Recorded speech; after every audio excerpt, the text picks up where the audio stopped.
Look, I already know what y'all thinking. Another girl who got a BBL and regrets it. But let me tell you, this ain't that simple. I'm Shanae, 28, and yeah, I messed up, but not for the reasons you thinking. See, I had it good with Marcus. 4 years together, living in our decent apartment in Atlanta, both of us working marketing jobs.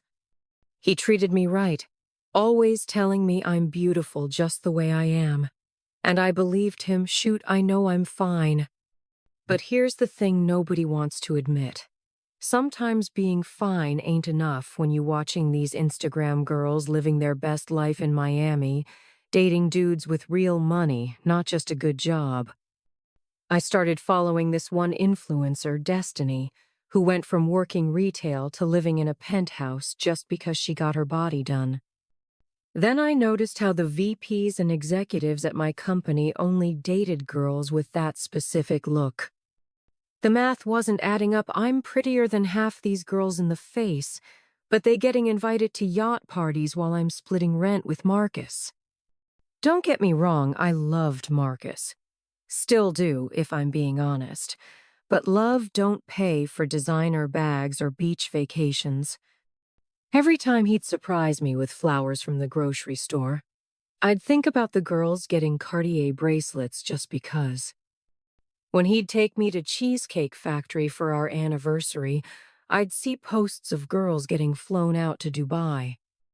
I started spending my lunch breaks researching BBL doctors. At night, while Marcus played his video games, I'd be in our bathroom, twisting and turning in the mirror, imagining what I could look like. Taking selfies, editing them to see how I'd look with the perfect hourglass shape. The type of shape that makes rich men lose their minds and their wallets. Marcus noticed me getting distant, kept asking if everything was okay. I'd tell him I'm just tired from work, but really I was tired of being the baddest girl dating a regular dude. Tired of having the face of a 10 but not the lifestyle to match. Every time he'd hold me and say he loved me just like this, I'd think, that's sweet, baby. But love don't get me a Birkin. I found this clinic in Miami, not the most expensive one, but they had decent before and after pics on their Instagram. The doctor had some complaints online, but which doctor doesn't?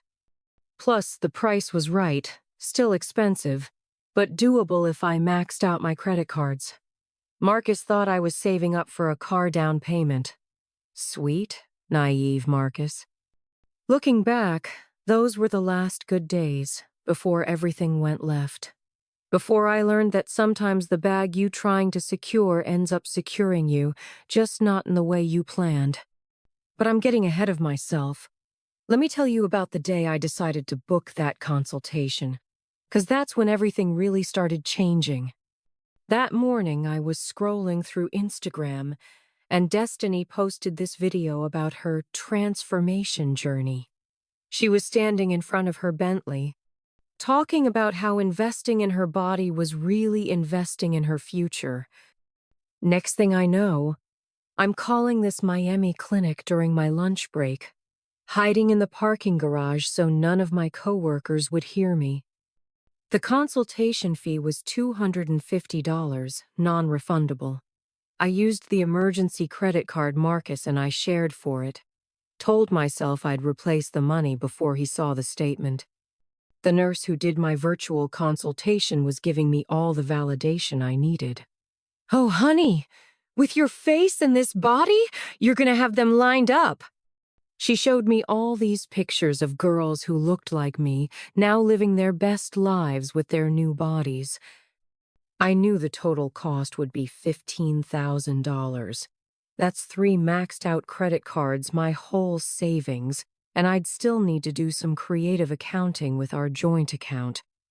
But in my head, it was simple math. Invest $15K now, catch a man worth millions later. Marcus would probably leave when he found out, but I figured either the surgery would work and I'd upgrade anyway, or worst case, I'd still look better for the next guy. The red flags were there. The doctor had some sketchy reviews about botched surgeries. The clinic's Instagram comments were filtered. They wanted all cash, no financing. But every time I hesitated, I'd see another post about some regular girl getting wifed up by an athlete after her BBL. The nurse kept sending me before and after pics that looked like straight magic. Plus, they had an opening in 3 weeks due to a cancellation. It felt like destiny. I told Marcus I needed to go to Miami for a women's wellness retreat for work. He even drove me to the airport, kissing me goodbye and telling me to have fun. I almost broke down and told him the truth right there. But then I remembered my end goal. The first red flag hit as soon as I got to the clinic. The place looked nothing like the pictures, more like a strip mall medical office than a luxury surgery center. But I was already there, had already paid, and honestly, I was too embarrassed to back out. The pain after surgery? Baby, let me tell you, no amount of Instagram recovery videos could have prepared me. I woke up feeling like I'd been hit by a truck, then set on fire, then hit by another truck. The nurse kept saying it was normal, but something felt off. The doctor barely checked on me, just had his assistant give me some pain meds and basic instructions.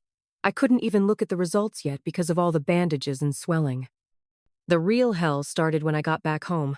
Marcus was being so sweet, thinking I was recovering from some female surgery, bringing me soup and helping me move around. But I couldn't sit right at all. The pain was shooting down my legs, and there was this weird numbness in places there shouldn't be. I had to sleep on my stomach, but even that hurt. Working from home was a nightmare. I had to take my laptop calls standing up or lying on my side, making up excuses about trying a new standing desk setup. After 2 weeks, I knew something wasn't right. The shape wasn't settling like it should, one side was higher than the other, and there were these hard lumps that weren't going away. But when I tried calling the clinic, they just kept saying it was normal healing and to wait it out. I was starting to panic, but I couldn't tell anyone the truth. Not yet. That's when everything really started falling apart.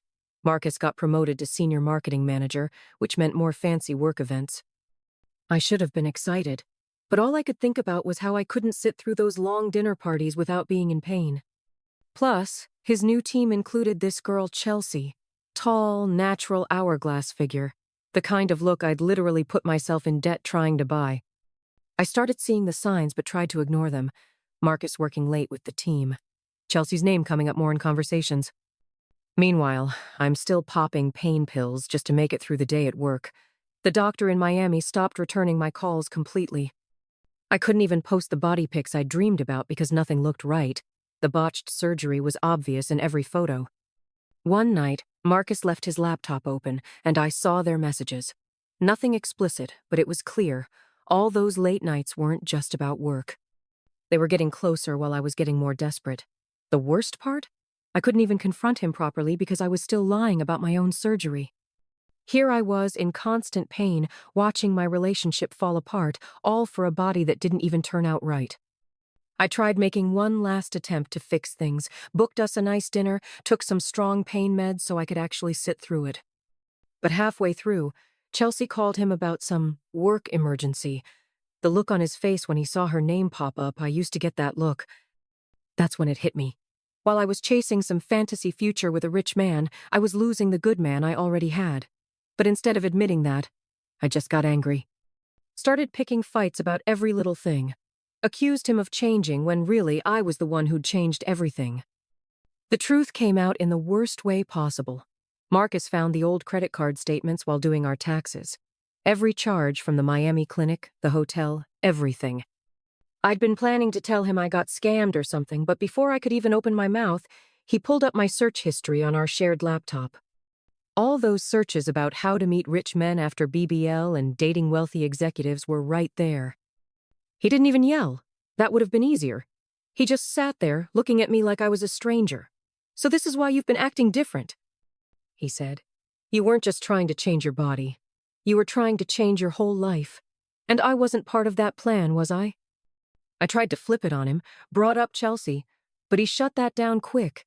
Showed me their messages, all professional, nothing shady. He'd been staying late helping her with projects because I was too busy to hear about his work anymore.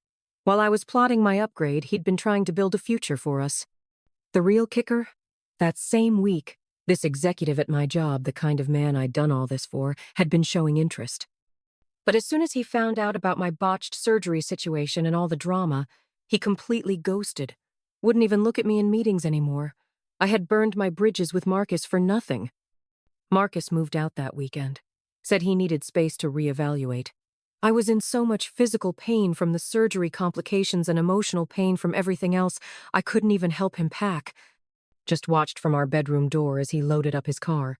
The last thing he said? I hope whatever you're looking for was worth losing what you had. That was 8 months ago. My body still ain't right. I had to get 2 corrective surgeries just to fix the worst of the damage, and I still can't sit properly for more than an hour. Had to leave my marketing job because I couldn't handle sitting at a desk all day. Now I'm doing social media management from home, making way less money, all while paying off credit card debt from a surgery that ruined everything. Marcus is engaged to Chelsea now. Yeah, that Chelsea. Saw it on Instagram last week. They look happy. The kind of happy I used to have with him before I let social media mess with my head. Everyone in the comments talking about true love and good men still exist. Meanwhile, I'm over here with a botched BBL, credit card debt, and chronic pain. People keep telling me this is a learning experience. But what exactly am I supposed to have learned? That I should have gone to a better surgeon? That I should have been more sneaky about my plans? Because if I'm being real, I still don't think I was wrong for wanting more. The world shows you every day that pretty girls get everything handed to them. I just picked the wrong way to get pretty. Sometimes I think about texting Marcus, telling him I'm sorry. But sorry for what? For trying to level up? For wanting the lifestyle these Instagram girls are always flexing? Nah. I'm sorry it didn't work out the way I planned. Sorry I got caught. Sorry I ended up with a botched body instead of a rich man. But wanting more than a good man with a decent job? I can't apologize for that.